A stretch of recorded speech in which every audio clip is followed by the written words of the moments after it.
नमस्कार सर्व पालक बंधू भगिनी आणि विद्यार्थी मित्र हो. डॉक्टर होमी भाभा बालवैज्ञानिक स्पर्धा परीक्षेचं सेकंड लेवलचं ऑनलाईन प्रॅक्टिकल च्या संदर्भानं आता नोटिफिकेशन आलेलं आहे. तर ते डेट्स पण क्लिअर झालेले आहेत, त्यांचा डेमो पण आता उपलब्ध झालेला आहे, मॉक टेस्ट उपलब्ध झालेली आहे आणि सर्व या संदर्भातल्या सगळ्या सूचनाही उपलब्ध झालेल्या आहेत. आपल्या सर्वांसाठी या सूचना थोड्याशा आणखीन स्पष्टपणे समजून द्याव्यात म्हणून हा व्हिडिओ आपल्यासोबत शेअर करतो आहे. सुरुवात करूयात. या व्हिडिओमध्ये प्रामुख्यानं ऑनलाईन प्रॅक्टिकल कॉम्पिटिशन कशा पद्धतीनं होणार आहे, त्यासाठी कोणते रूल्स रेग्युलेशन्स असणार आहेत, त्यासाठी विद्यार्थ्यांनी काय खबरदारी घेतली पाहिजे, या ऑनलाईन प्रॅक्टिकल कॉम्पिटिशनमध्ये विद्यार्थ्यांचा काय फायदा आणि काय तोटा होणार आहे, दरवर्षीपेक्षा वेगळं याच्यामध्ये तुम्ही काम कसं करणं अपेक्षित आहे, याच्याविषयी आपण या व्हिडिओमधून चर्चा करणार आहोत.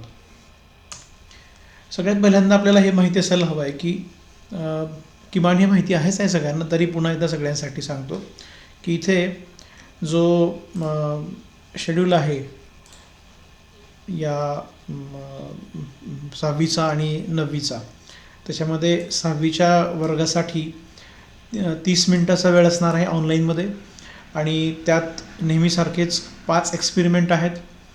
त्याच्यामध्ये प्रत्येक प्रयोगासाठी 6 मार्क्स आहेत, त्यामुळं 30 मिनटामध्ये आपल्याला हे 6 म्हणजे 30 मार्कांचा हा प्रॅक्टिकल सेशन पूर्ण करायचा आहे.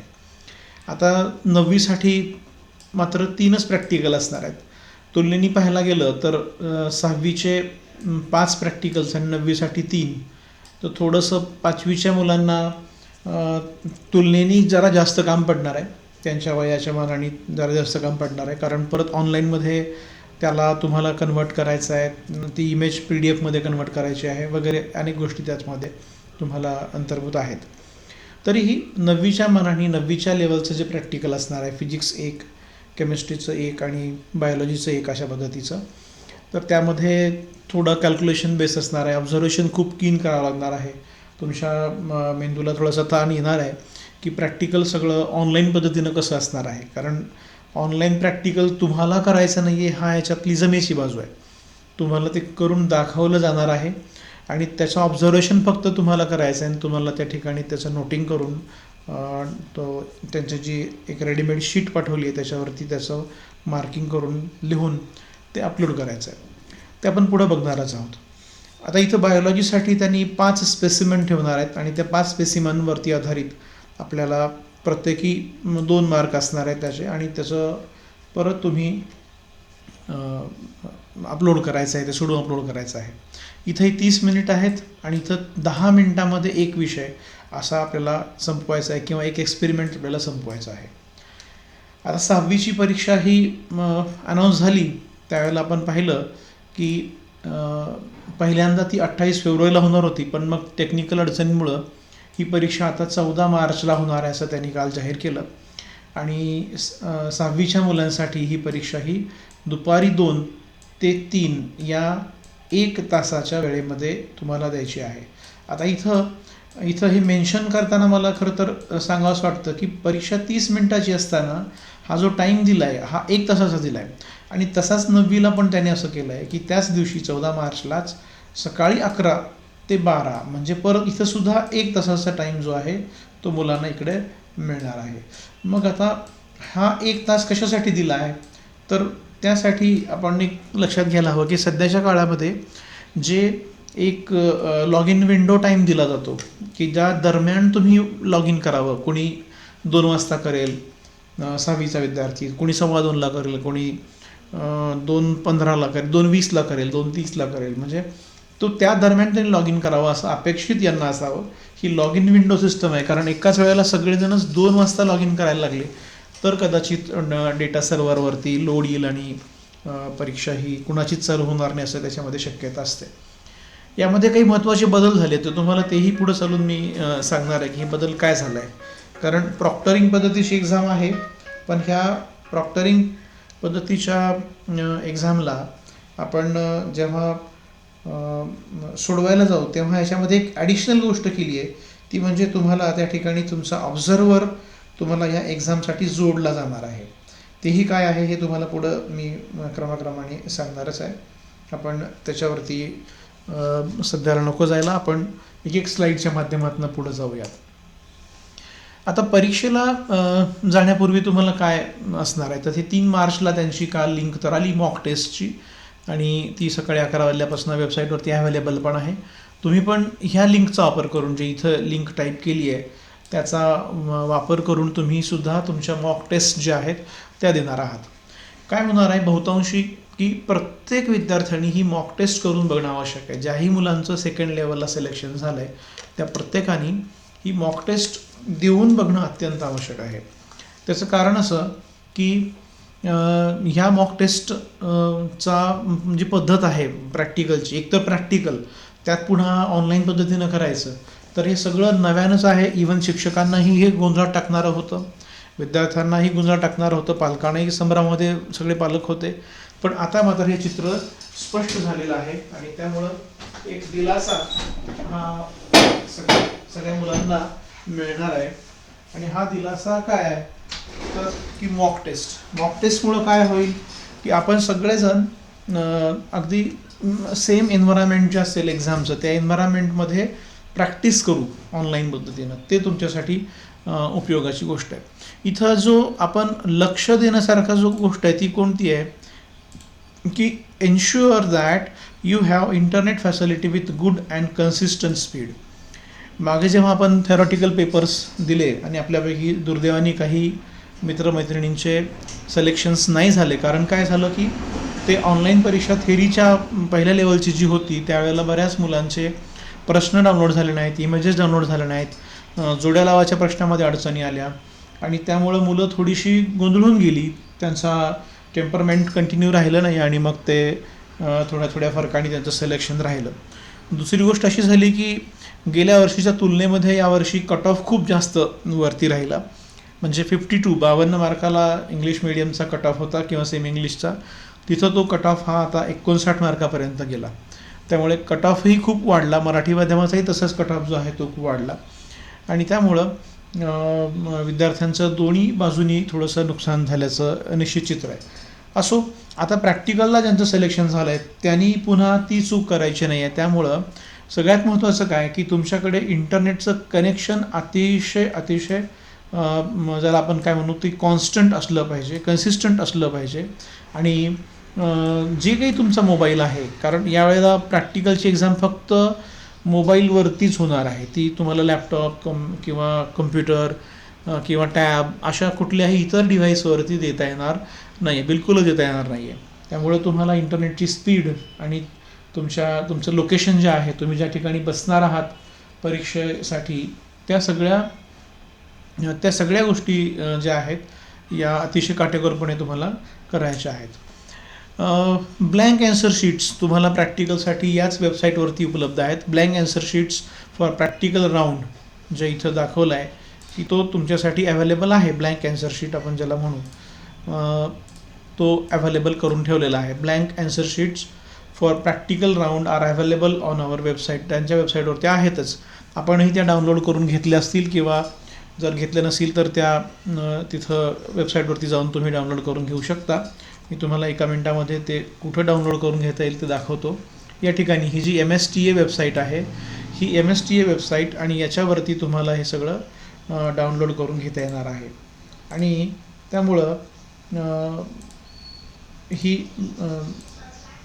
या ठिकाणी ह्या वेबसाईटवरती MSTA टाईप करून इथं answer sheet format for doctor Homi Bhabha practical असं जे इथं टॅब आहे याच्यावरनं जाऊन आपण ॲन्सर शीट डाउनलोड करून घेऊ शकता. त्या तुम्हाला प्रिंट पण काढायच्या आहेत, म्हणजे केवळ डाउनलोड करायचं नसून त्या प्रिंट काढायच्या आहेत. तुमचं जे मीडियम आहे म्हणजे 6वीचं असेल किंवा 9वीचं असेल वर्ग तुमचा, तुम्ही मराठीचे असाल तर मराठीचे डाउनलोड करून घ्या, आणि इंग्रजी असाल म्हणजे सेमी इंग्रजी वगैरे असाल तर इंग्रजी डाउनलोड करून घ्या. त्याच्या चांगल्या प्रिंट काढून ठेवा आपल्याकडे. ती जी काही पानं आहेत सगळी त्याची प्रिंट काढून घ्यायच्यात. त्याच्याविषयी पण मी तुम्हाला याच्यामध्ये पुढं सांगत जाणार आहे. हे डाउनलोड झाल्या, तुम्ही ते प्रिंट काढणार आहेत, ब्लॅक अँड व्हाईट प्रिंट काढणारच आहात. आणि एका बाजूला एक, म्हणजे एका पेजवरती एकच काढा.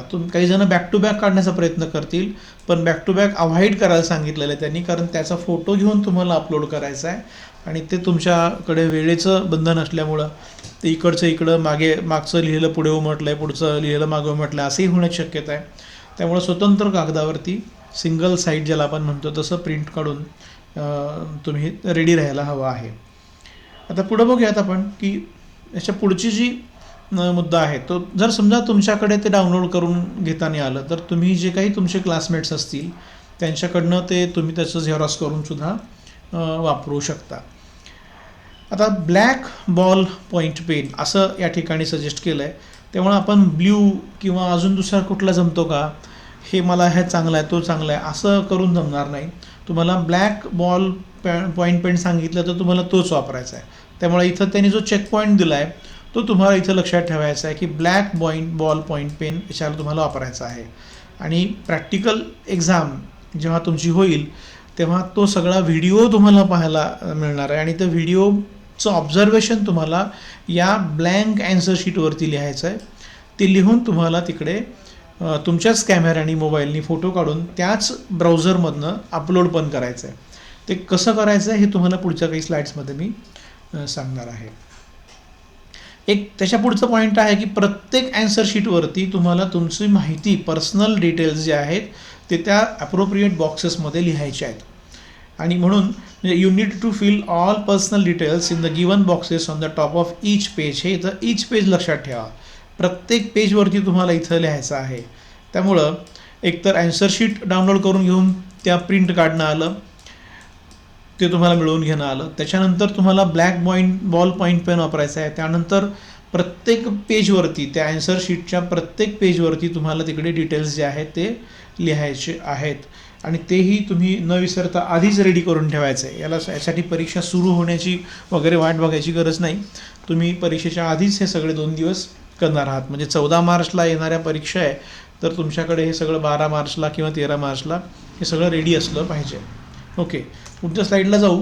की परीक्षा सुरू होत असताना तुम्हाला काही इन्स्ट्रक्शन्स दिले जाणार आहेत. काय काय इन्स्ट्रक्शन्स आहेत बघा, की candidate must note that though the test is being taken at their place of stay yet their conduct during examination will be proctored using artificial intelligence as well as a human proctor. इथं हा जो मुद्दा आहे ना, तुम्ही आतापर्यंत काही परीक्षा दिल्या असतील त्याच्यामध्ये हा जो प्रॉक्टर आहे, म्हणजे ज्याला आपण असं म्हटलं आहे की ह्युमन प्रॉक्टर किंवा असं म्हणू की तुम्हाला ऑब्झर्वर तुमच्यासाठी जिथं आपलं उपलब्ध असणार आहे तो काय आहे. आपण आर्टिफिशियल इंटेलिजन्सद्वारे तुमचा कॅमेरा, तुमचा व्हिडिओ किंवा तुमचा ऑडिओ रेकॉर्ड होणं, तर त्यांना पाठवलं जाणं इथपर्यंत तुम्ही परीक्षा दिल्यात. पण आत्ताला या परीक्षेला तुम्हाला कदाचित 1-to-1 बघणारे पण लोक असतील आणि जे तुमच्या म्हणजे किमान 20 मुलांच्या ग्रुपला, किमान 10 मुलांच्या ग्रुपला तिकडं बॅकएंडला त्यांच्या बाजूला तुम्हाला ऑब्झर्व करत असतील. अशी काही रचना त्यांनी करून ठेवलेली असण्याची शक्यता आहे. आणि त्यामुळे तुमचा रिअल टाईम व्हिडिओ जो आहे, कॅन्डिडेट्सचा रिअल टाईम व्हिडिओ हा आणि ऑडिओ हा फीड त्यांच्याकडे ट्रान्समिट केला जाणार आहे फॉर इन्व्हिजिलेशन. आता म्हणूनच मग त्या सूचना सगळ्या चांगल्या काळजीपूर्वक आपण वाचायच्या आहेत. Candidate should note that examination authority have 0 tolerance policy. हे तुम्हाला माहिती आहे की ते तुम्हाला शेवटीही तुमची चूक जी आहे ती माफ करणार नाहीत. It is strongly advised that candidates take the examination with utmost solemnity and ensure that all the instructions are strictly followed. म्हणजे तुम्ही सगळ्या सूचना चांगल्या स्ट्रिक्टली फॉलो केल्या पाहिजेत. याच्याने काय होईल त्याच्याने काय होईल म्हणायचं नाही आहे. Exam authority reserves the right to disqualify any candidate who is found to be indulging in any kind of malpractice. तुम्हाला रद्द पण केलं जाऊ शकतं परीक्षेतनं. आता तुम्हाला सगळ्यात पहिल्यांदा करायचं काय आहे की ऑथेंटिकेशन तुमचं जे आहे तिकडे केलं जाणार आहे.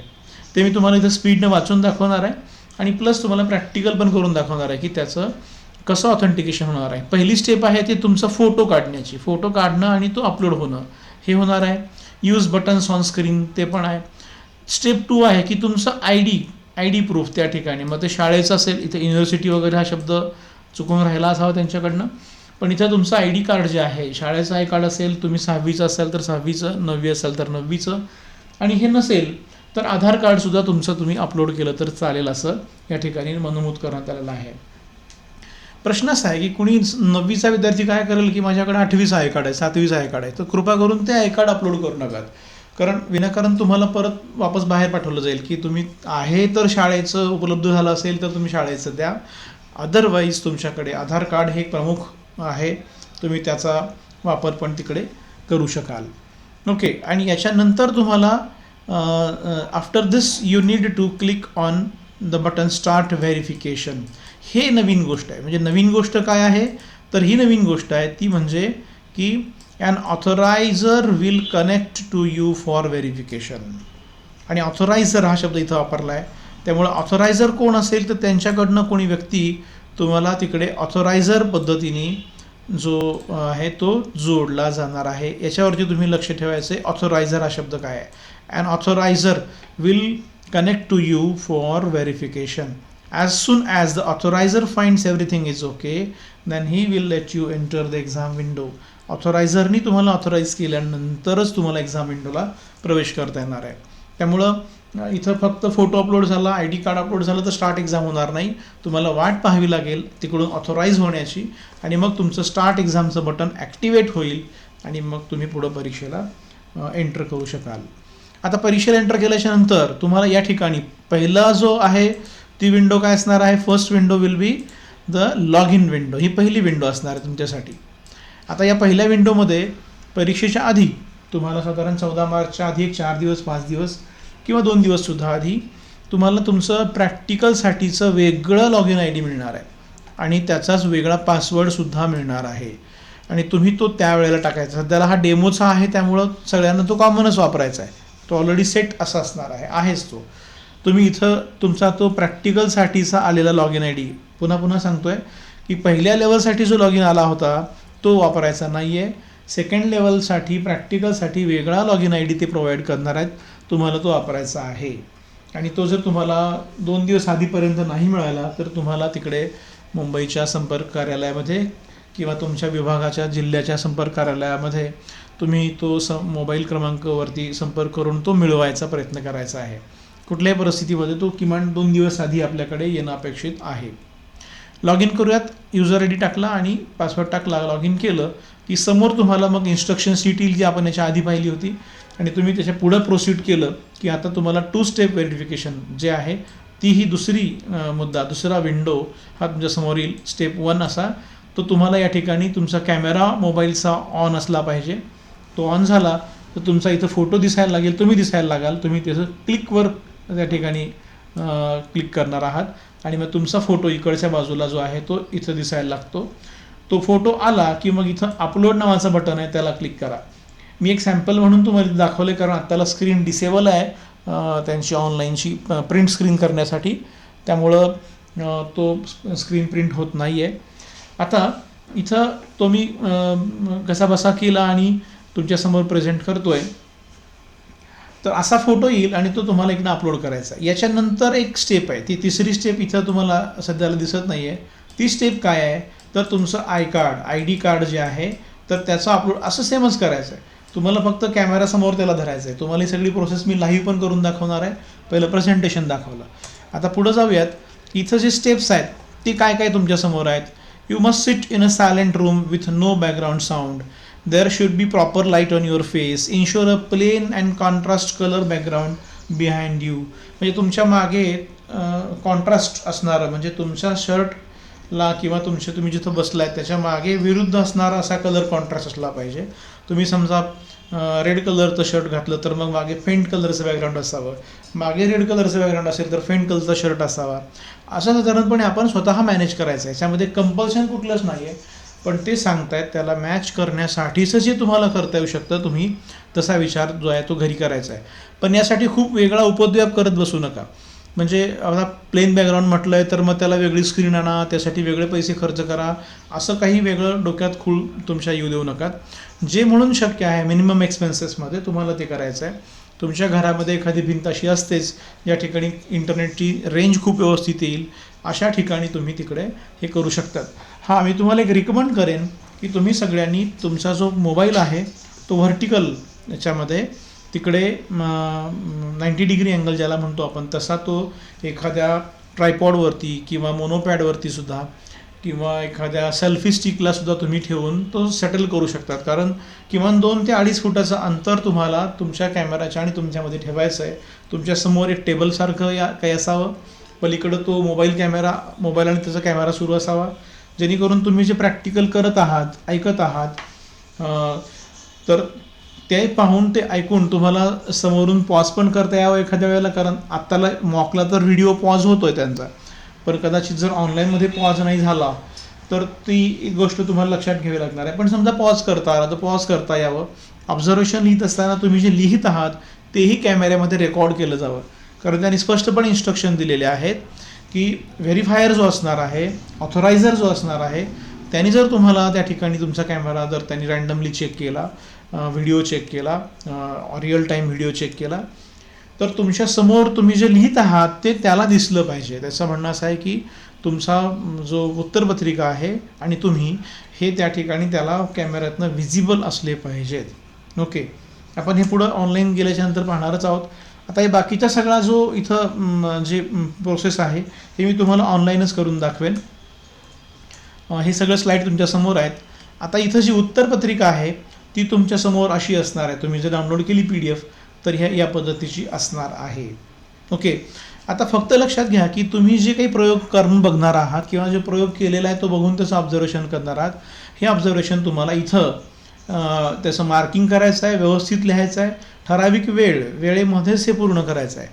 इथं सगळ्यात मोठा प्रॉब्लेम काय असणार आहे, ऑनलाईनमध्ये तुम्हाला तुमचा वेळ कुठं चालला आहे हे लक्षात येणं अत्यंत आवश्यक आहे. हे आपण प्रॅक्टिकली बघूयात पुढं जाऊन पुढच्या स्लाईडमध्ये. आपण लगेच ऑनलाईनमध्ये पण एंटर करू. इथं वेबसाईटवरती जी टेक्स्ट आहे, आपण MSTA जर डाउनलोड म्हणजे वेब ब्राउझरमध्ये टाकलं तर MSTA.in वरती सुरुवातीला जी स्क्रोलिंग पट्टी जाते त्या पट्टीमध्येच तुम्हाला इकडे प्रॅक्टिकलची जी मॉक टेस्ट आहे त्याची लिंक ही समोर सापडते. आता तुम्ही ही जी समोर स्ट्रीप जाते आहे, ही स्क्रोलिंग जाते, याच्या पुढं शेवटला मॉक टेस्ट फॉर क्लास 6 आणि मॉक टेस्ट फॉर क्लास 9 असं टेक्स्ट तुम्हाला वाचायला मिळेल. तुम्ही त्याच्यावर क्लिक केलं की इकडे येऊ शकाल. एक्झाम इन्स्ट्रक्शन्स जशा आहेत त्या लाईनवरती तुम्हाला येईल. आता आपण इथं बघूया, समोर येतच आहे ते. आणि इथं आता सुरुवातीला जी ब्ल्यू स्ट्रीप तुम्हाला दिसते तिथे तुम्हाला practical for mock test DHBBVC म्हणजे डॉक्टर होमी भाभा बाल वैज्ञानिक कॉम्पिटिशनचं practical mock test for 6th असं आहे आणि त्याच्याच पुढं practical mock test for 9th असं दिसतं आहे. आता आपण समजा 6thचं घेतलं तर 6thला आपण क्लिक करूयात. 6thचं क्लिक केलं तर त्या ठिकाणी त्याचं इन्स्ट्रक्शन पेज समोर येतं, मॉक टेस्ट. आणि हे कंपल्सरी आहे, प्रत्येक विद्यार्थ्यांनी प्रॅक्टिकलची मॉक टेस्ट घ्यायचीच आहे. कारण याच्यामध्ये जे छोटे बारकावे आहेत ते तुमच्या हातामध्ये चांगले ते सेट झाले पाहिजेत. यासाठी पुन्हा दिवसभरामध्ये जेव्हा कोणी शक्य आहे तेव्हा याचं किमान 4-5 वेळेला 6-7 वेळेला तुम्ही प्रॅक्टिकलचं मॉक टेस्ट घेऊन टाका. आता आपण हे वाचलं आहे सगळं, त्यामुळे हे मी पुन्हा वाचत बसत नाही. कंटिन्यू करूयात. या ठिकाणी आपलं व्हेरिफिकेशन जे आहे तो केलं जाणार आहे. इथं आपण बघूयात की लॉग इन जे त्यांनी रेडीमेड करून ठेवलेलं मॉकसाठी, आणि आपण फक्त लॉग इन करूयात सध्याला. आणि मेनमध्ये मात्र तुम्हाला तुमचं इथं युजर ID आणि पासवर्ड टाकावं लागणार आहे मुख्य परीक्षेच्या वेळेला. आत्ताला त्याची गरज नाही, आता ते मॉक आहे. लॉग इनवर क्लिक करूयात. क्लिक करून थोडंसं थांबायचं आहे, पटकन क्लिक करत बघायचं नाही, त्यामुळे कदाचित तुमच्या मोबाईलमध्ये लोड येऊन जाईल. आता मी हे प्रेझेंटेशन तुम्हाला कम्प्युटरवरनं देतो आहे, पण परीक्षा मात्र तुम्हाला मोबाईलवरनं द्यायची आहे आणि मॉकसुद्धा त्यासाठीच तुम्ही मोबाईलवरनंच करा. ओके, इथं आपण कंटिन्यू टू स्टेप 1ला जाऊयात. आता या ठिकाणी समोर मी दिसतोय आपल्याला आणि हा कॅमेरा आहे. इथं मी माझा फोटो क्लिक करतो.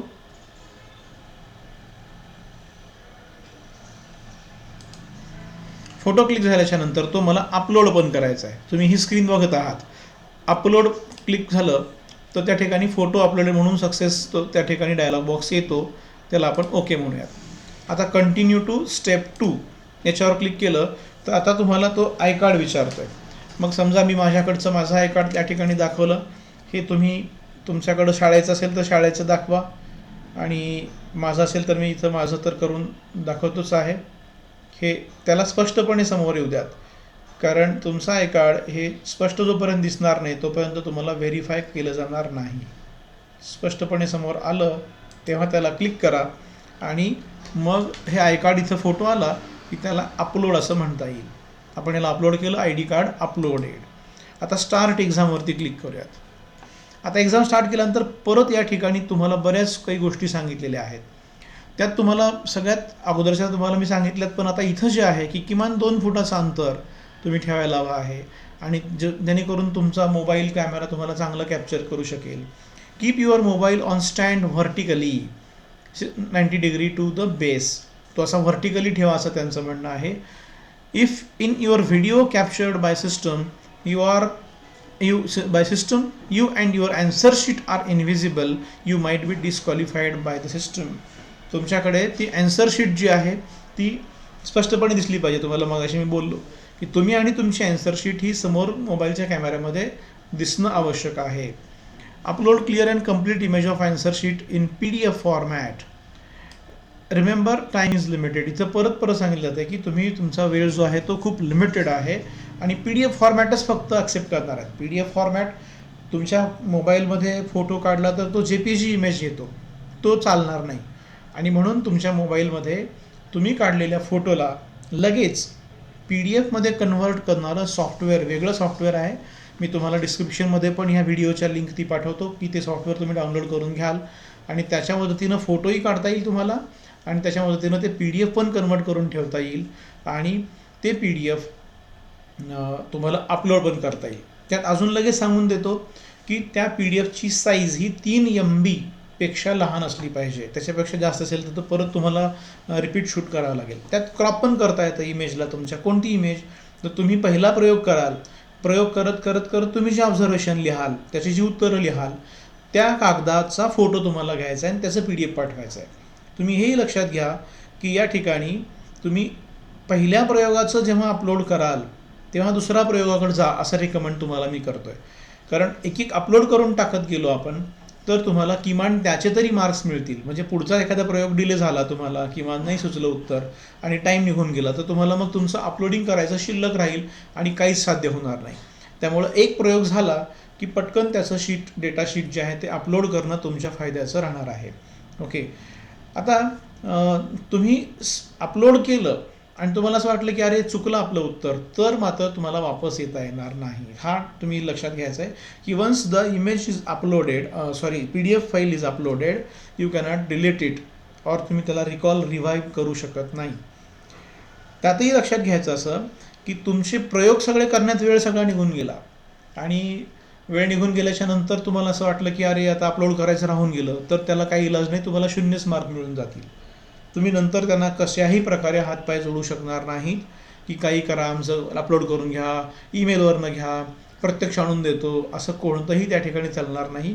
फक्त परीक्षेच्या सिस्टम थ्रूच त्या दिवशी त्या वेळामध्येच तुम्हाला प्रयोग करायचे आहेत आणि ते प्रयोग अपलोड करायचे आहेत. मी तर असं म्हणेन प्रामुख्याने की प्रयोग करायचे नाहीच आहेत तुम्हाला फक्त प्रयोग जे त्यांनी करून दाखवलेत ते पाहायचे आहेत, त्याचं रीडिंग घ्यायचं आहे पटकन परफेक्ट असं, आणि तुम्हाला तिकडे ऑब्झर्वेशन लिहून त्याचं PDF अपलोड करायचं आहे. मग आहे की नाही सोपं? कसं सोपं आहे की तुम्हाला प्रयोग करताना तुमची ॲक्युरसी जर समजा एखाद्या प्रसंगी एखाद्या प्रत्यक्ष प्रयोगाच्या वेळेला चुकली तर सगळंच बिघडतं. इथं यावर्षी तुम्हाला फायदा असा आहे की तुम्हाला करायचं काहीच नाही आहे प्रॅक्टिकल, ते स्वतः समोर करून दाखवत आहेत, त्यांचे व्हिडिओ त्या ठिकाणी त्यांनी अपलोड करून ठेवलेले आहेत, आणि तेच तुम्हाला फक्त पाहायचे, ऑब्झर्व करायचे आणि तिथं मार्किंग करायचं आहे. तुम्हाला कुठं पकडतील ते, तुम्हाला कुठं ट्रिकमध्ये अडकवतील ते, तुम्हाला कुठं ते फसवतील, तर वेळेच्या बाबतीमध्ये तुम्ही बरोबर तेवढ्या वेळामध्येच ते केलं पाहिजे, आणि त्याच्यासाठी तुम्ही किती कीनली ते बघता, त्याचं किती चांगलं टेम्परमेंट तुम्ही अगदी कूल काम राहून करता हे महत्त्वाचं आहे. कधी तुम्हाला फिजिक्ससारख्या सब्जेक्टमध्ये कन्व्हर्जनवरती तुम्हाला जोर द्यावा लागेल, रीडिंग तुमचं काय होतं आहे त्याच्यावरती तुम्हाला जोर द्यावा लागेल. कधी बायोलॉजीमध्ये तुमचं ऑब्झर्वेशन असं असणार आहे की ते ऑब्झर्वेशन ओळखणं एवढ्यापुरतं बायोलॉजी मर्यादित नाही आहे, किंवा कुठलाही प्रयोग मर्यादित नाही आहे. ओळखून त्याचे तुम्हाला सूक्ष्मात जाता येतं का हे बघण्यासाठीचं खरं तर प्रयोग आहे. तुम्हाला पुढं मी ते दाखवेनच एक डेमो प्रयोग. आता इथं हे सगळं तुम्ही इन्स्ट्रक्शन सगळ्या रीड करायच्या, त्याला सिलेक्ट करायचं आहे ह्या ठिकाणी चेकबॉक्सला, आणि मग I am ready to begin याच्यावरती क्लिक करायचं. तुमची आत्ताला खरी एक्झाम आणि आत्ताला तुमचा खरा टायमिंग सुरू होणार आहे. ओके, या ठिकाणी दाखवतं बघा रिमेनिंग टेस्ट टाईम 60 मिनिट, या बाजूला डाव्या बाजूला दाखवत आहे. आणि त्यामुळं तुमचा आता I am ready to begin असं तुम्ही क्लिक केलं तर तो त्या ठिकाणी तुमचा तो प्रयोग जो आहे तो सुरू होतो. आता पहा वरती 60 मिनिटाचा वेळ त्यांनी दाखवला आहे, त्या दृष्टीने तुम्हाला वेळ बघायचा आहे. खरं तर प्रॅक्टिकल जे आहे ते 30च मिनिटाचं आहे, 6वीला सुद्धा 9वीला सुद्धा. पण मलाही हे कोडं पडलं आहे की मॉक टेस्टमध्ये 1 तासाचा वेळ त्यांनी दिला आहे आणि तुमच्या टाईम टेबलमध्ये पण 1 तासाचा वेळ दिला आहे. त्यामुळं कदाचित हे भाग्याचं राहील, फायद्याचं राहील. सुदैवानं जर असं झालं की 60 मिनिटाचा तुम्हाला वेळ मिळाला एका वर्गाचं प्रॅक्टिकल एकेका करून जर पूर्ण करायला, तर याच्यापेक्षा सुंदर संधी काय असणार नाही. मला वाटतं की या ठिकाणी जो टाईम दाखवला जातो उजव्या कोपऱ्यात वरच्या बाजूला, तो कदाचित मुख्य परीक्षेला 30 मिनिटाचाच दाखवला जाण्याची शक्यता आहे. तो 60 मिनिटाचा दाखवला गेला तर समजायचं की तुम्ही जिंकलात, आणि 30 मिनिटामध्ये असेल तर थोडं सावधगिरीने तुम्हाला सगळं काम पूर्ण करावं लागेल. अशा प्रकारची याची एक फ्रेम विंडो असेल, आणि त्या विंडोमध्ये मोबाईलमध्ये थोडंसं वेगळं दिसेल प्रेझेंटेशन, पण हा व्हिडिओ आला आहे, तुम्ही त्याला क्लिक करून प्ले करायचं आहे. आणि आता तुमच्यासमोर याचा ऑडिओ जो आहे तो सगळा येणार आहे, संपूर्ण असा audio. 2021 experiment number 1. Dear students, you have to आता हे आपण ऐकत आहात. experiment number 1 within याला मी फुल स्क्रीन पण करू शकतोय. for this experiment we are going to use this circuit constructed on cardboard. Connect three ends of the wire constructed to on two ends cardboard. of given object one by one. Of the wire. Observe the bulb whether it is glowing or One not. by one. Write your Observe the bulb observations in whether the it given is table glowing or in not. your answer sheet. Write your For observations that, in the given table. First, write down your all answer the sheet. heading in the For table that, as shown First, in this write down observation all the table. heading in the table as shown in this observation table. Okay, आता आपल्याला हे सगळं 6 मिनिटामध्ये करायला सांगितलेलं आहे. आता हे सुरूच राहणार आहे, म्हणजे त्यांनी तुम्हाला मध्ये वेळ दिला आहे लिहून काढायला. आपल्याकडे जी शीट असणार आहे ती अँसर शीट, त्याच्यामध्ये सुद्धा असे रेडीमेड ब्लँक असतील ब्लॉक्स, हे तुम्हाला तुमच्या हाताने लिहायचे आहेत. आता पुढे बघूयात, ऑब्झर्वेशन करायचं आहे. The two terminals of the wire to two ends of this object.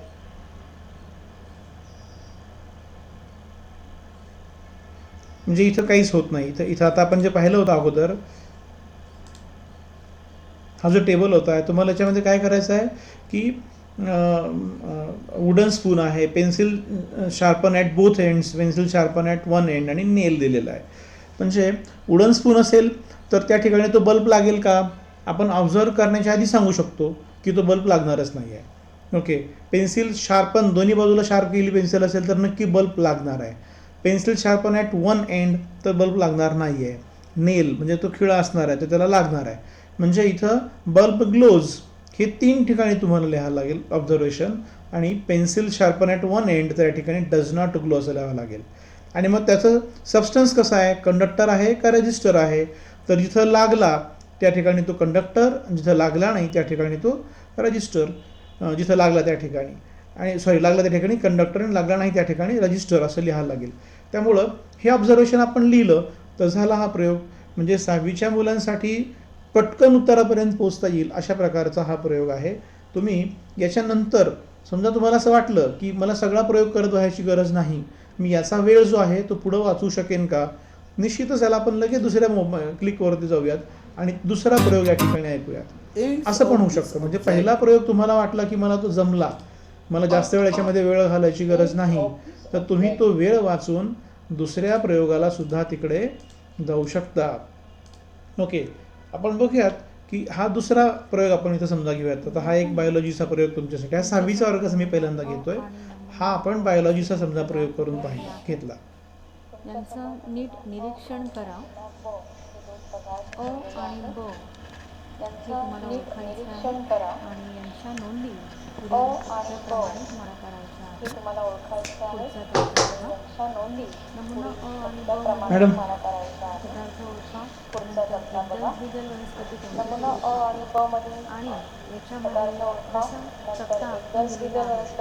ते ओळखा.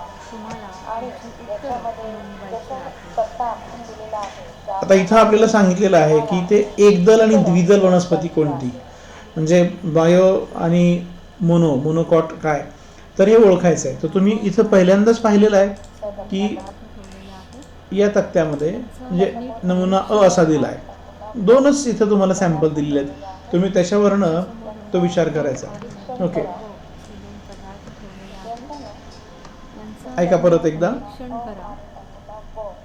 अ आणि ब हे तुम्हाला ओळखायचे आहे आणि यांच्या नोंदी पुढील तक्त्याप्रमाणे तुम्हाला करायच्या आहेत. आता याला आपण ब्रॉड पण करूयात, म्हणजे मोठं जर स्क्रीन केलं तर तुम्हाला तिथं मिळवता येईल. आणि ब मधून पदार्थ ओळखा. नंतर एकदल द्विदल वनस्पती आता हे एकदल आणि द्विदल असं सांगितलं. मला वाटतं मक्याचं कणीस आणि तिकडे हां आणि तिकडे. तुम्हाला तुमची तर उत्तरं नोंदवायची आहेत. जर इथं वैशिष्ट्य दिलेली आहेत, पाने, मुळे, अना, मग नमुना अ. बघा.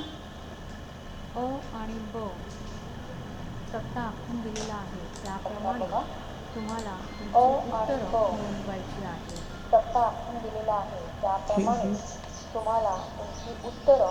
याचा काही संबंध आहे ना. ओके, तर नमुना अ त्याच्यामध्ये पाने प्रकारात तुम्हाला लिहायला लागेल. कोणाला पाने इकडे आहे दिसत आहेत, मुळे त्याचे प्रकार लिहावं लागेल. म्हणजे जे जे ऑब्झर्वेशन तुमचं आहे ते इकडं तुम्हाला नोंदवावं लागेल. आता इथे परत तिसरा एक प्रयोग आहे. तुम्ही तो तुम्हाला प्रयोग जर पाहिला ABC तर द्रावण दिली जातील त्याला परत आणि त्या ऐका. ABC द्रावणातील आम्ल कोणतं, आम्लारी कोणतं आणि उदासीन कोणतं हे ओळखायचं आहे. ए द्रावणामध्ये आता लाल लिटमस टाकला जातोय. बाजूला जे प्रश्न दिलेले आहेत त्यांची उत्तरं तुम्हाला दिलेल्या उत्तरपत्रिकेत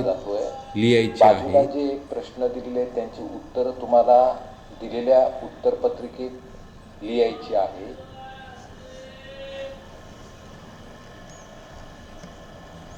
म्हणजे ए द्रावणात लाल लिटमस डॅश डॅश ए रंगाचा द्रावणामध्ये झाला. आता तो लाल निळा लिटमस लिटमस कोणत्या रंगाचा झाला हे टाकला ऑब्झर्वेशन जातोय. तुम्हाला करायचं आहे. तुम्हाला असं वाटलं गेलं परत मला वापस जाऊन करायचं. बाजूला दिलेल्या प्रश्नाचं उत्तर पूर्ण वाक्यात तुम्हाला ए उत्तर द्रावणामध्ये निळा टाकला तर तो लाल झाला.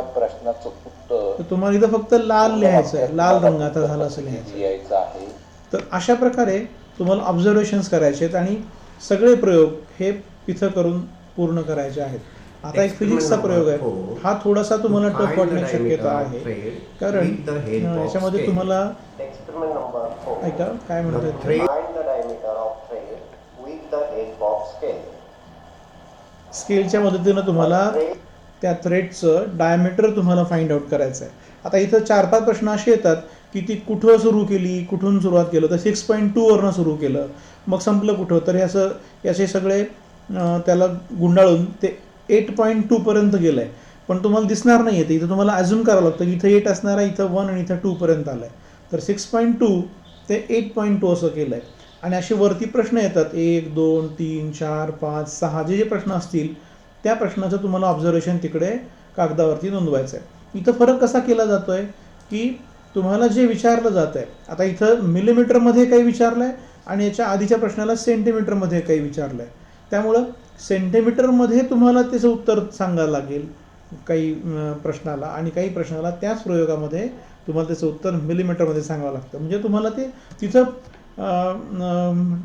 ट्रॅप करतायत, तुम्हाला ते फसवतायत की तुमचं उत्तर तुम्ही घाईघाईत कसं देता, मग घाईघाईत दिलं तर चुकणारच आहे. त्यामुळं घाई न करता युनिट्स आणि मेजरमेंटचं कन्व्हर्जन तुम्हाला चांगल्या पद्धतीनं करता आलं पाहिजे. हा झाला 6वीच्या बाबतीमधला एक प्रयोगाचा विषय. हे सगळे डेमो आहे आणि तुम्ही सगळ्यांनी हे डेमो करायचे आहेत. आता कल्पना करा की आपला पहिला प्रयोग संपला आहे आणि संपल्याच्या नंतर आपण आता काय केलं आहे की त्याला लगेचच फोटो काढायचा आहे त्या आन्सर शीटचा. तर आपण तो फोटो काढण्यासाठीचं एक याच्याच बाजूला पॅनलला कॅमेऱ्याचं बटन असेल, तिथून आपण फोटो काढू आणि तो फोटो काढून परत तो PDF कन्व्हर्टर जो असणार आहे, मी तुम्हाला ती लिंक शेअर करणार आहे, त्याच्या मदतीनं तुम्ही त्याचं फोटो काढला की त्याला नेक्स्ट कन्वर्ट आपोआपच तो PDF मध्ये तुम्हाला नेक्स्ट करत गेला तर तो करून ठेवतो तुमच्या मोबाईलमध्ये. तो तुम्ही फक्त कुठं असणार आहे मोबाईलमध्ये त्याला ब्राउज करा आणि ती PDF जी कोणती असेल ती निवडून, समजा हे PDF आहेत माझ्याकडच्या सगळ्या, ह्या माझ्याकडच्या आहेत, मी तुम्हाला ह्या पाठवत नाही, पण हा समजा हा PDF आहे, मी त्याला ओपन म्हटलं तर तुम्हाला तो सांगतो की मी माझं दुसरं ते PDF त्या ठिकाणी अपलोड करतो आहे आणि म्हटलं अपलोड केल्याच्यानंतर तो तुम्हाला ॲरो तो गोल फिरतो आहे आणि तो सक्सेसफुल तुम्हाला दाखवतो आहे अपलोडेड. म्हणजे तुमचा ह्या प्रयोगाचा जो फाईल आहे ती अपलोड झालेली आहे. तुम्ही पुढचा प्रयोग चालू करा, दुसऱ्या बटनावर क्लिक करून त्याचा विचार करा, त्याचं ऑब्झर्वेशन लिहा, ते परत फोटो काढून ते ब्राउज करून त्याचं PDF करून जिथं ठेवलं आहे तिथं ते तुमच्या मोबाईलमधनं ब्राउज करून अपलोड करा. अशा पद्धतीने सगळे प्रयोग तुम्हाला 30 मिनिटाच्या फरकामध्ये अपलोड करून टाकायचे आहेत. हे झालं 6वीचं. ओके. आणि शेवटी तुमचा जर प्रयोग लवकर संपला, समजा 28व्या 29व्या मिनिटाला संपला, तर तुम्ही एंड एक्झाम पण करू शकता. Are you sure want to end exam? Yes, end एक्झामवर करून टाका. आणि समजा जर असं झालं की तुमचा वेळ संपला तर तुमची आपोआपच एक्झाम सबमिट होऊन एंड होऊन जाते. मग तुम्ही जितके आतापर्यंत PDF अपलोड केल्या त्याचं त्या ठिकाणी रीडिंग होईल, त्याचं ते चेकिंग होईल आणि त्याचेच मार्क्स तुम्हाला मिळतील. समजा तुमचं शेवटच्या प्रयोगाचं PDF अपलोड करायचं राहिलं तर समजून घ्या की ते 10 मार्क तुमचे गेले, हातानं गेले, असं होऊ शकतं. त्यामुळं ऑनलाईन प्रॅक्टिकलमध्ये जात असताना तुम्हाला सगळ्यात महत्त्वाचं सूत्र काय लक्षात ठेवायचं आहे, तो म्हणजे स्पीड आणि ॲक्युरसी. जो वेग आहे तो वेग तुम्हाला अतिशय काळजीपूर्वक ठेवायचा आहे आणि अचूकता आलीच पाहिजे. कारण वेग वाढला की चुकू शकतो आपण. दोन्हीवर लक्ष ठेवायचं आहे की बरोबरही आलं पाहिजे आणि वेळेतही झालं पाहिजे. त्या दृष्टीने आपण विचार करू. परत वापस तो थँक्स फॉर टेकिंग टेस्ट तो म्हणतो आहे आणि तुम्हाला तो विंडो बंद करता येऊ शकतं. आता answer sheet upload your answer sheet from any device using below link असंही तो म्हणतो आहे. आणि मग बघूयात की please click below button to close the link. आपण परत त्या ठिकाणी गेलात तर लिंक एक्सपायर्ड तो म्हणतो. आत्ताच जरा लिंक दाखवत नाही आहे, कदाचित तो नंतरच्या वेळेला एखाद्या वेळेस तुमचा राहिला असेल तर अपलोड करायला चान्स तो देईल असं दिसतं आहे. पण सध्याला आपण 30 मिनिटात संपवायचा विचार करू. समजा तो चान्स मिळाला परत एकदा तर तो तुम्हाला एक्सटर्नली पण, म्हणजे तुम्ही प्रॅक्टिकल संपल्यानंतर सुद्धा लगेच्या लगे तेवढ्या वेळामध्येच अपलोड जर करू शकलात तर तेही पॉसिबिलिटी इथं दिसते आहे. ओके. एक गोष्ट मला सांगायची आहे, आपण समजा आता हे 9वीसाठी पण बघूयात. 9वीच्या विद्यार्थ्यांसाठी काय करता येईल. ओके. इथं आपण आलो परत आणि एक लिंक आपल्याकडे आहे, आपण ऑलरेडी ती कॉपी करून ठेवली आहे. ही लिंक आपण पेस्ट करूयात आणि त्या लिंकच्या मदतीनं आपल्याला परीक्षा आली तर तसा प्रयोग आपण लगेच करून बघू. 9वीच्या विद्यार्थ्यांसाठी एखादा प्रयोग आपण करूयात लगेच. लॉग इन करूयात आणि अगदी सेम प्रोसेस असणार आहे. त्या ठिकाणी तुम्हाला सगळ्या इन्स्ट्रक्शन्स दिलेल्या आहेत ज्या मी तुम्हाला आधी वाचून दाखवल्या. परत तुम्ही समोर आलात आणि त्या आल्यानंतर आपण आपला फोटो क्लिक केला, त्याला अपलोड केलं आणि हे तुम्हाला प्रयोग वारंवार करून बघायचे आहेत. हे प्रॅक्टिकल तुम्ही तिकडे वारंवार करून बघणार आहात. ओके. पुन्हा कंटिन्यू टू स्टेप 2. आता काय स्टेप 2 आहे? बिलकुल आपलं आय कार्ड जे आहे ते आपल्याला अपलोड करायचं आहे. मग ते शाळेचं असेल, आधार कार्ड असेल, तुम्ही ते अपलोड करायचे. त्याला क्लिक करा बरोबर समोर त्याला धरून आणि तिकडं तो अपलोड करा. आणि तिसरी स्टेप जी आहे ती आता मॉकमध्ये होत नाही आहे पण तुमच्या फायनलला होईल. ती म्हणजे व्हेरीफायर जो असणार आहे तो तुम्हाला लॉग इन अलाउ करेल. सगळं ओके असेल, त्याला असं वाटलं की चला हरकत नाही विद्यार्थ्यांची परीक्षा चालू करून देऊ, तर तो तुम्हाला स्टार्ट एक्झामचं बटन ॲक्टिवेट करून देईल. तोपर्यंत ॲक्टिवेट होणार नाही. स्टार्ट एक्झामवर क्लिक करू आणि तिथं आपण पुढे या सगळ्या इन्स्ट्रक्शन्स मगाशी वाचल्या आणि त्याला आपण ॲक्सेप्ट केलं, त्याला स्वीकारलं आणि आय एम रेडी टू बिगिनवरती क्लिक करून आपला 9वीचं प्रॅक्टिकल आता जे म्हणूयात आपण तसं इथं सुरू करूयात. सॉरी, हे परत 6वीचंच आलं. मी याला परत बंद करतो. 6वीचं करण्याच्या ऐवजी आपण 9वीचं करूयात. सॉरी.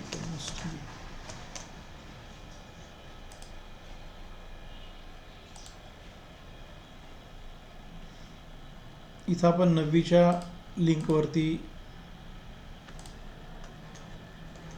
कसं जाता येईल ते पाहूयात. हां, ही 6वीची लिंक कॉपी झाल्यामुळं तो 6वीचंच तुम्हाला परत लॉग इन करून देईल.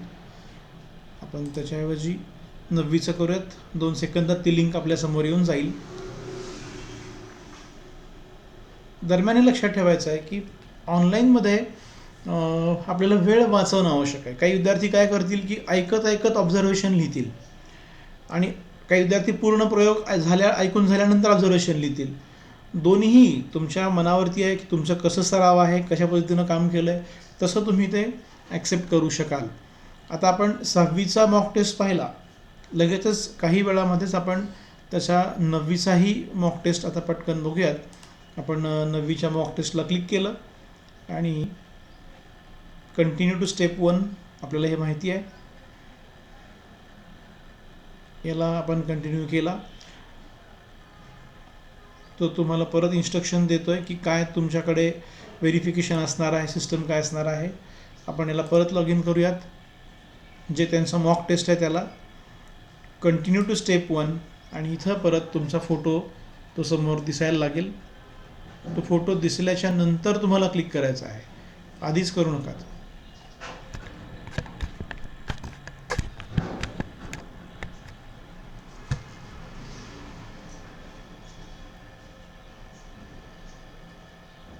क्लिक.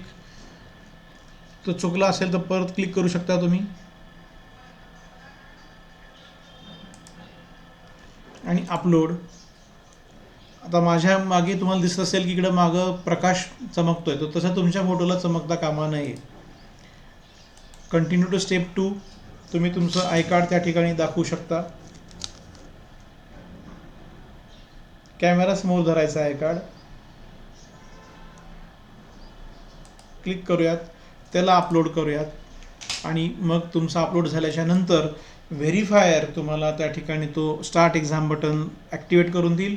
आणि समजा तो ॲक्टिवेट झालेला असेल तर समजायचं की आपलं व्हेरिफिकेशन झालं आहे आणि आपण स्टार्ट एक्झामला सुरू करूया. Question number 1. आता परत हे सगळ्या सूचना मी वाचून दाखवत नाही, तुम्ही Observe the given वाचलं specimen ready to begin. A and आणि हा B 9वीच्या वर्गासाठीचा एक प्रयोग and तुमच्या समोर येतो आहे. identify the type of tissue in it. specimen A and B and याला तुम्हाला फुल स्क्रीन बघता येईल.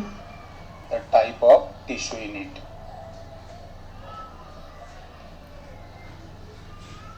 आता ही एक बोन दिसते आहे, याच्यामधल्या टिश्यूचा प्रकार तुम्हाला आयडेंटिफाय करायचा आहे.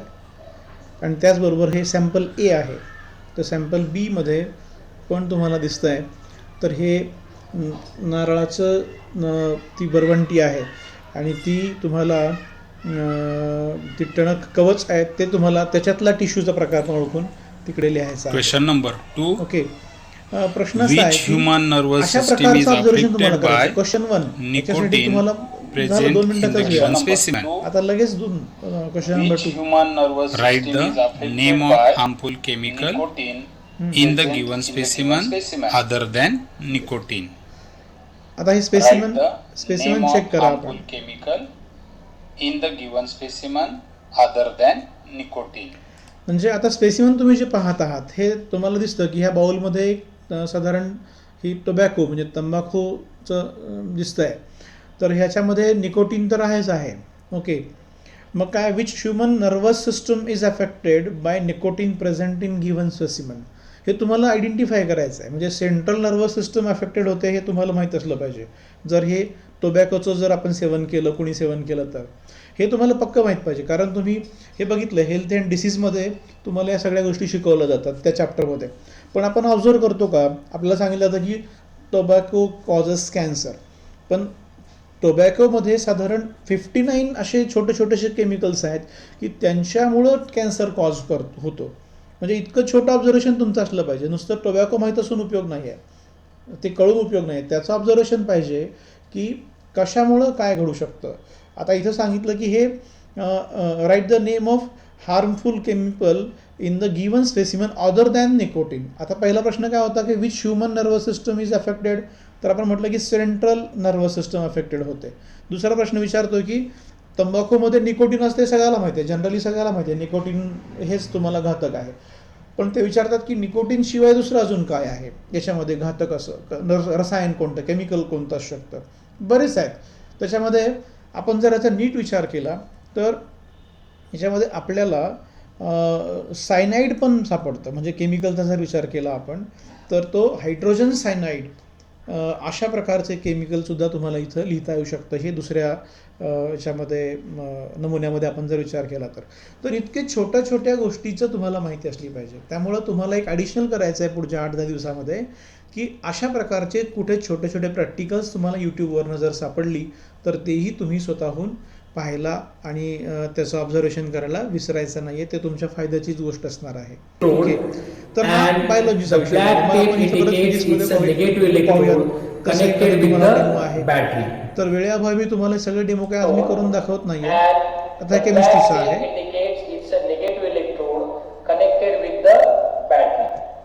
तुम्हाला याचं ऑब्झर्वेशन करायचं आहे. काही वेळेला कसं असतं की हा प्रयोग तुम्ही करून बघितलेला असतो, तुम्हाला माहिती असतं की ह्याचं ऑब्झर्वेशन काय असणार आहे. तर तुम्ही निश्चितपणे जर ठामपणे तुम्हाला माहीत असेल तर त्या पद्धतीचं ऑब्झर्वेशन नोंदवायला हरकत नाही. पण तुम्हाला फसवणारे प्रयोग असतात, त्यामुळे प्रयोग नीट ऐकायचा, नीट बघायचा आणि मगच ऑब्झर्वेशन नोंदवायचं आहे. फक्त ॲज्युम करायचं नाही की मी हा केला होता, ह्याचं हे उत्तर असणार आहे. तर कदाचित तुमची गल्लत होईल. त्यामुळं प्रयोग चांगला बघा आणि त्याचं ऑब्झर्वेशन तिकडे तुम्हाला नोंदवायचं आहे. असंच फिजिक्सचा पण तुम्हाला समोर दिसेल. मी थोडंसं याला पुढं फॉरवर्ड करतो. of gravity तुम्ही of the bomb जर and पाहिलं write down in your practical answer sheet. तर तो तुमचा रिडिंग वगैरे त्या ठिकाणी घ्यायला लावतोय. Dear student, you have to measure the periodic time of pendulum. For this measure, time length of for 10 simple oscillation. Pendulum त्यांनी सांगितलंय 25 अशी दिसते आहे. त्याचाही तुम्हाला क्लोज स्क्रीनशॉट त्यांनी करून दिलाय. ओके, तर अशा प्रकारे 3ही विषयाचं असणार आहे. म्हणजे बायोलॉजीमध्ये तुम्हाला 5 प्रश्न येणार आहेत. एका प्रश्नाला तुम्हाला पटकन बघायचं आहे तर 10 मिनिटाचाच वेळ असणार आहे. त्यामुळे 10 मिनिटाच्या वेळात तुम्हाला हे सगळं करून ऑब्झर्वेशन नोंदवायचं आहे. जर त्यांनी शेवटी तुम्हाला जर अपलोड करण्यासाठी वेगळा वेळ जर दिला, जसं की आत्ता आपण इथं एंड एक्झाम जर समजा आपण केली आणि त्याला म्हटलं की बाबा एंड एक्झाम करूयात आणि रिकन्फर्म करायला सांगितलं त्यांनी की ठीक आहे आमचं करायचं आहे, तर या ठिकाणी या विंडोमध्ये दिसतं असं की ॲन्सर शीट अपलोड लिंक. मला वाटतं की ही त्यांची आजची ॲडजस्टमेंट दिसायली आहे. जर त्यांनी ही परीक्षा झाल्यानंतर त्या विशिष्ट ब्राउझरमधूनच तुम्हाला अपलोड करायला चान्स दिला, एखाद्याचं राहिलं आहे ऑब्झर्वेशन, तर तेवढ्या 2-5 मिनटात तुम्ही ते करू शकाल असं मला वाटतं आहे. त्यामुळं लक्षात घ्या की मी माझा व्हिडिओ बनवतो आहे तो माझ्या अँगलनी माझ्या समजुतीप्रमाणे बनवतो आहे. समजा तिकडे 1 तासाचा वेळ दाखवला जातो आणि तेवढा वेळ तुम्हाला मिळत असेल तर तुम्ही त्याचा पुरेपूर वापर करून घ्या. अदरवाईज 30 मिनटामध्ये जर सगळं संपवायचं असेल तर तुम्हाला तसं ते संपवणं अपेक्षित आहे. अशा प्रकारे आपण कम्प्लिटली कितीतरी वेळेला म्हणजे परत तुम्ही इथं या इन्स्ट्रक्शन शीटवरती त्याला परत कंटिन्यू म्हणा आणि ती परीक्षा द्यायला सुरुवात करा. पुन्हा पुन्हा पुन्हा पुन्हा तुम्ही द्यायचं आहे. फक्त व्हिडिओ बघत राहणं, त्याची उत्तरं काढणं हे अपेक्षित नसून ते कागदावरती नोंदवणं. तुम्ही प्रॅक्टिस करत असताना भलेही ओरिजिनल आन्सर शीट जे दिली आहे त्यांनी ती वापरू नका. तुम्ही साधं ब्लँक पेपर वापरा चालेल, पण तो वापरा. त्याच्यावर ऑब्झर्वेशन लिहा, त्याचा फोटो घेऊन त्याचं PDF कन्वर्ट करून ते अपलोड करण्याचा सराव करा. तेव्हा तुमचा खरा सराव परिपूर्ण सराव झाला, तोपर्यंत नाही. त्यामुळं तुम्ही लक्षात ठेवायचं पुढचे 8-10 दिवस संपूर्ण वेळच आपल्याला असलं पाहिजे की मी यूट्यूबवरनं जे म्हणून मला प्रॅक्टिकल बघायला मिळतील शालेय जीवनाच्यासाठी असणारे, शालेय विद्यार्थ्यांसाठी असणारे अगदी 6वीपासून ते 10वीपर्यंतचे प्रॅक्टिकल्स त्या वयोगटाच्या मुलांनी बघावेत. 6वीच्या मुलांनी 5वी, 6वी, 7वीच्या पर्यंतचे प्रॅक्टिकल्स जर काही मिळाले तर ते व्हिडिओ बघावेत. 9वीच्या मुलांनी 7वी, 8वी, 9वी, 10वी या वर्गाचे प्रॅक्टिकल्स त्या लेवलचे काही मिळाले तर ते बघावेत. पण प्रॅक्टिकल्स बघून घ्यावेत, त्याचा निष्कर्ष काढून बघावा, त्याचं कागदावरती नोंदणी करून बघावी. Other than this mock test, या मॉक टेस्टच्या शिवाय पण तुम्ही त्या ठिकाणी स्वतःची प्रॅक्टिस चालू ठेवा. सगळ्यात बेस्ट काय आहे, पॉझिटिव्ह जर बघायला गेलं तर मुलांना आता प्रयोग करायचे नसून केलेले प्रयोग फक्त काटेकोरपणे सूक्ष्मपणे निरीक्षण करून बघायचे आहेत. आपलं नॉलेज त्याच्यामध्ये ॲप्लाय करायचं आहे. ऑब्झर्वेशन्स काढायचे आहेत, ते थोडीशी पटकन मनात कॅल्क्युलेट करून बघायचे की हे बरोबर आम्ही लिहितो आहे का, आणि मग लिहायचे आहेत. कारण तुम्ही खाडाखोड करणार नाहीत. पुन्हा तुमच्याकडे तो कागद संपला तर काय करणार. त्यामुळं बॅकअपला ठेवा 3-4 झेरॉक्स प्रत्येकाचे, म्हणजे 3 सेट ठेवा प्रत्येक प्रयोगासाठीचे. म्हणजे एखादा तुमचा चुकला, हस्ताक्षर नीट काढा. त्यांनी स्पष्टपणे लिहून दिलं तिथे की तुमचं अक्षर हे वाचनीय असलं पाहिजे. अक्षर जे तुम्ही काढाल ते वाचता आलं पाहिजे. नाहीतर सगळं कराल आणि तुमचं अक्षर बिघडून गेलं तर तुमचे मार्क्स गेले. त्यांना कळलंच नाही की तुम्ही काय लिहिलं आहे तर मग सगळी बम होऊन जाईल. तेव्हा नीट लक्षात घेऊयात की ज्या 2-3 गोष्टी आहेत वेळेचे नियोजन, आपण ज्या ठिकाणी बसणार आहात त्याचं नियोजन, आपल्या मोबाईलमध्ये असणारा डेटा प्लॅन हा हाय स्पीड डेटा प्लॅन करून घेता आला तर त्या 4 दिवसामध्ये करून घ्या. त्याच्यासाठी पैसे खर्च करावे लागले तर खर्च करण्याची तयारी पालकांनी ठेवली पाहिजे. नाहीतर कुठंतरी ₹50 ₹40 आपण रिचार्ज करतो, पण ते ₹100 जरी रिचार्ज केलं तरी त्याच्यामध्ये अनलिमिटेड शब्द जरी आला तरी त्याची बँडविड्थ कमी असते. कमी पैशांचा डेटा प्लॅन म्हणजे कमी बँडविड्थचा प्लॅन, आणि कमी बँडविड्थ म्हणजे तुमचं इंटरनेट स्लो चालतं, दिवसभर बघता येईल पण स्लो चालणार आहे, ते तुम्हाला कामाला येणार नाही आहे. त्यामुळं किमान ₹200-250-300 वरचं रिचार्ज तुमचं जे आहे ते तुमच्या वेगळ्या कंपन्यांच्या संदर्भाने असलं पाहिजे. त्याला वेळेस विचारून घ्या की याची बँडविड्थ बाबा जास्त असली पाहिजे, तो प्लॅन आम्हाला रिचार्ज करून द्या. त्यामुळे 1 दिवसच लागणार आहे, 1 तास तर लागणार आहे, मग आपण ₹50 करू, अशी कुठलीही त्या ठिकाणी रिस्क घेऊ नका. कारण टेक्निकल गोष्टी आपल्याला माहिती नसतात. आपण फक्त पैशांचं मेजरमेंट लावतो, पण त्याच्यामागे त्याची बँडविड्थ तेवढी मिळणार आहे का, त्याचं स्पीड एवढी मिळणार आहे का, याचा विचार जरूर करा. ज्या ठिकाणी फुल स्पीड इंटरनेट मिळतं तिथं बसून ती अरेंजमेंट करा. मोबाईल अतिशय स्टँडर्ड आधुनिक काळात ज्याला आपण म्हणतो मागच्या किमान 3, 4, 5, 6 महिन्यातला मोबाईल असला तर अतिशय उत्तम, किमान 1 वर्षभराच्या मागच्या मोबाईल असला तरी उत्तम. पण खूप जुने मोबाईल वापरू नकात की ज्यांची तुम्हाला स्पीडसाठी त्या ठिकाणी अडचण होऊ शकेल असे. ओके, मी तुम्हाला रिकमेंड करेन की मोबाईल चांगला ट्रायपॉड किंवा मोनोपॅड असेल किंवा सेल्फी स्टिक असेल तर त्याला व्यवस्थित सेट करून घ्या, जेणेकरून मोबाईल हलणार नाही, कोणाला मोबाईल धरून थांबावं लागणार नाही, असा एक विचार त्याच्यामध्ये आहे. जर हेडफोन वापरण्याची परमिशन मिळाली, अजून तरी वेबसाईटवरती नाही आहे, मी प्रयत्न करतो आहे, जर त्यांच्या ऑथॉरिटीजना बोलून जर मला असं वाटलं की हेडफोन वापरता येतील, कारण बऱ्याच प्रयोगाचे आवाज थोडेसे हे इको होत आहेत आणि ते दूरनं ऐकत असताना जर स्पष्टपणे तुम्हाला ऐकायला नाही आले, 2-3 फुटावर नीट ऐकता नाही आले, आवाज घुमायला लागला तर अजून अडचण होते. त्यामुळं हेडफोनचा वापर करून जर ऑडिओ तुम्हाला ऐकता आले त्यावेळेला तसा प्रयत्न आपण करू, आणि तो सुद्धा एक तुम्हाला पॉझिटिव्ह मुद्दा राहील. पण तो मी रिकमेंड करतो तसं समजू नका, तो तुम्हाला वापरता आला तर वापरा असं माझं म्हणणं आहे.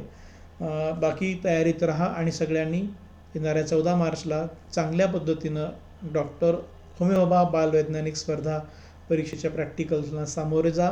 तुम्हाला सगळ्यांना येणाऱ्या प्रॅक्टिकल परीक्षेसाठीच्या शुभेच्छा देतो आणि थोडंसं लांबलेलं हे माझं प्रेझेंटेशन या ठिकाणी संपवतो.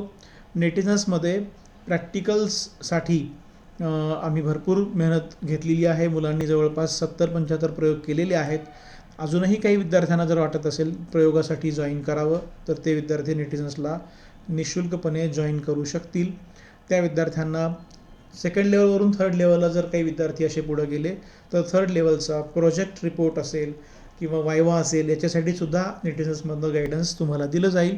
आमच्या सोबत दिलेल्या नंबरवरती आपण संपर्क साधून पुढील प्रक्रियेसाठी